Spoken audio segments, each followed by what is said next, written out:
About 10, 11 years ago, I read a book called The Biggest Secret by David Icke, and he talks about reptilians. There's a good chapter in that, and I found it fascinating, very interesting, but I would say I sat on the fence with it. I wasn't really sure what to think. I was certainly wouldn't say I believed it, disbelieved it, didn't really know. And for years, I dipped in and out of stuff I saw on the internet about reptilians. I was curious, interested like most people, but I didn't really know, was it fantasy or whatever. And perhaps 2.5 years ago or thereabouts, I began receiving ayahuasca in ceremony, and I began at times to just have very heavy reptilian experiences of seeing myself as a reptilian, seeing my skin or my arms or legs or claws, feeling and knowing there was aggressive reptilians in the room or around me, and not really knowing what to do or why they were there, what the purpose was. And I went through the period of, from those who would have read my very early ayahuasca, my very first ayahuasca experience, was purging and vomiting for 5 or 6 hours, and all sorts of demonic entities and dark entities were released, or I purged up. So I assumed there was a separation at that time between them and me. Now I don't. Now I would see that they are part of me. We were all sharing consciousness. If anything enters my sphere, it's for a reason, and it's up to me to be responsible and to see, well, what is the purpose here? What is my role here? What can I do or learn here? As opposed to running away or thinking it's evil and calling a priest or whatever you do. I don't know. Over the last couple of years, reptilian energy has entered my life, I suppose, at times, and journeys at times, and I've not really known what it was, or if it was real, or what the purpose of it was. And a few months back, they just began to approach more and more. And in ceremony, I would see faces, see reptilians. I was aware of them. I could communicate with them. And often aggressive. Reptilians are associated generally with lower vibration, such as, wars, violence, fear, hate, the paedophile stuff, elite paedophilia, politics, the division of people, and steering our media and our politics and so on into lower vibrationary stuff.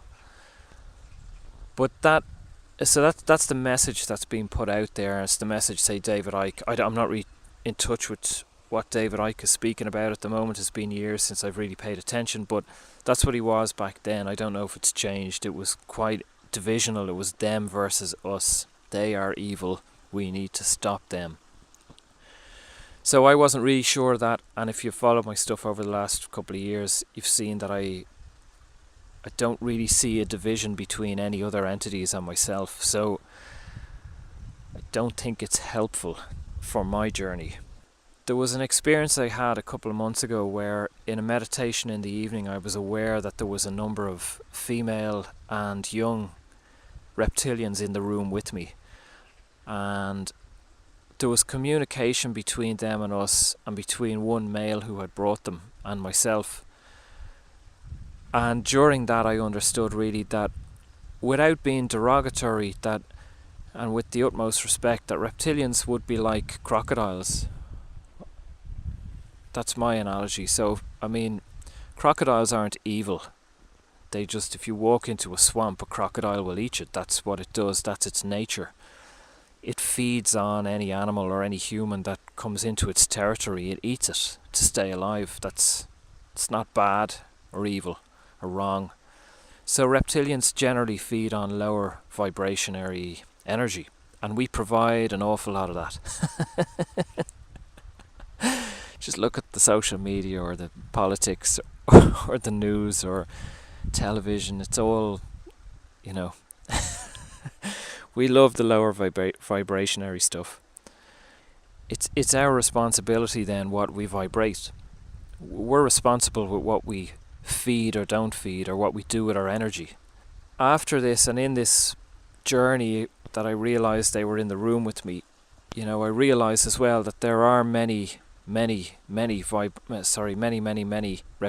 that are like humans, seeking a higher frequency and to expand their consciousness and to evolve just as we are. There are many people who are sick of reality television and maybe social media or fast food or any kind of food. People who want to evolve past, want to expand and see, what can I do here? What's possible? Is it possible to live without food? Is it possible to communicate with telepathy? Is it possible to project myself around the world, different dimensions? God knows. So we want to play, we want to expand. It's the same with reptilians.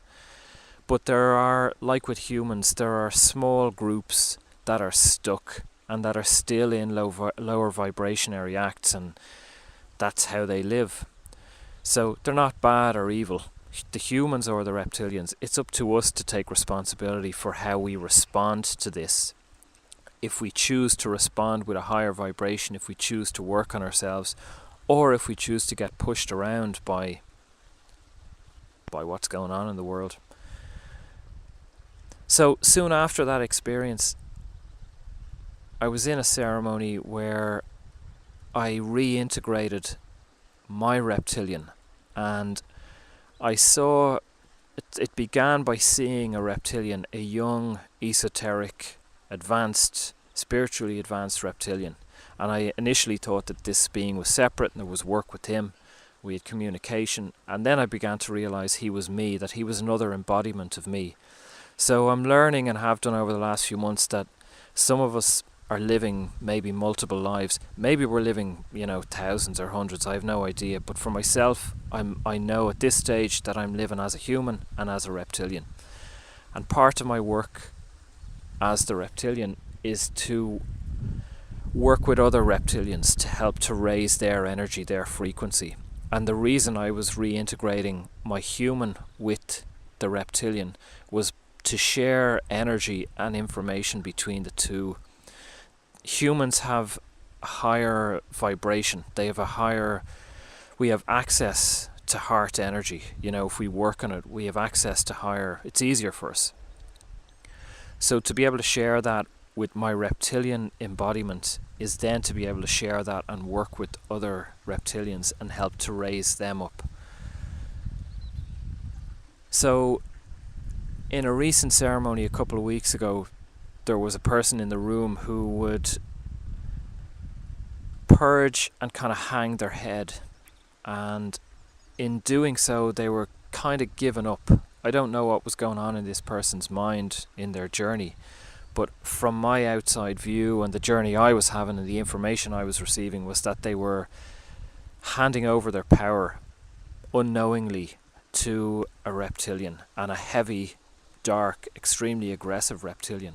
And the purpose of that was to infiltrate the group, the circle, the energy, the work that we were clearing, and to basically keep the frequency low. So if you've listened to and read a lot of my stuff, you know that a lot of work over the last couple of years has been clearing satanic or lower vibrationary stuff, a lot of elite pedophilia energy, all that sacrificial stuff, all that what we would term dark or lower vibration. And there are obviously quite powerful, aggressive, lower vibrationary reptilians who don't want that work done, don't want that energy cleared or stopped. They feed from it, they need the sustenance, they need the food to continue. So some of my work was the way to do it really is to raise our energy and our frequency. It's not to be afraid. If you're afraid, you're actually just feeding them. If you're angry, you're feeding them. If you run away, you're feeding them. The purpose is to be in love, to be in our power, to know thyself, know how powerful we are, how centered we are. And they can't feed from that. And then we can communicate. And I had communication with this reptilian and ultimately asked him to join us and to work with us. And he was gracious and he refused. He said he wasn't ready. And I invited him to come and find me whenever he was ready and we could work together. And what I mean by that would be to raise his energy, to raise him out of the destructive, what we would term destructive behavior, and the feeding, basically. So there's lots of beings that feed from us. Whenever we're dipping into lower vibrationary thought, depression or anger, there are beings feeding from us. But it's okay. It's not a bad thing. It's not evil. We don't need to get rid of them. We evolve past it as we work on ourselves, and as we face our shadow, and as we face and be present with our pain, we evolve past it. And then they don't feed it, they move on. Or we integrate that energy into us and we evolve past it. So a friend of mine, Valerie, would have introduced the idea of siphoning, and that if we are all powerful beings and we're emanating this incredible energy all the time, but we don't know what to do with it, and we're unevolved, and we're kind of like a child with a machine gun. We're just pissing this energy all over the place. So there is the theory that from the higher self we invite these beings to siphon off that energy, to take it from us, because we don't know what to do with it. We're not evolved enough. And the little bit we have left, we'll work with that, and we'll try and evolve up to use that energy constructively. And then as we get higher, we encounter blocks or feeders, or we might feel that people are toxic. The energy vampires. But I don't see any of the toxic people, as or the energy vampires, as bad people or evil. I don't try and get them out of my life. So if I remove the toxic person or the energy vampire, I'll just draw in another one. Until I have evolved past that energetic state, these people are purposeful to me. They're teaching me on a deeper level. They're testing me to be stronger, to have my boundaries, and to conserve and use my energy. So they're purposeful. If I'm conserving and using my energy, there's no need. A toxic person is not drawn to me. They won't enter my life. They'll pass by, water off a duck's back. There won't be any engagement or any contract or any feeding. So it's my responsibility to evolve past my energy. And there are people in my life who feed from me now, and beings that feed from me. And over time I will become more aware of some, and I will encounter them perhaps, and I will close the contracts as I'm ready and able and as they're presented. It's not something I need to immediately do. I do what I can in the present moment, but I'm aware it's a life's journey. So I wouldn't say to anyone to be afraid. Being afraid of anything is the ego. It's not constructive. It doesn't allow us to expand and to grow or to learn something about that being or that energy. Being open and being in our power means that we can observe it. We can communicate with our higher self or with the being, and we can learn, we can expand, and we can grow. We can be higher frequency ourselves.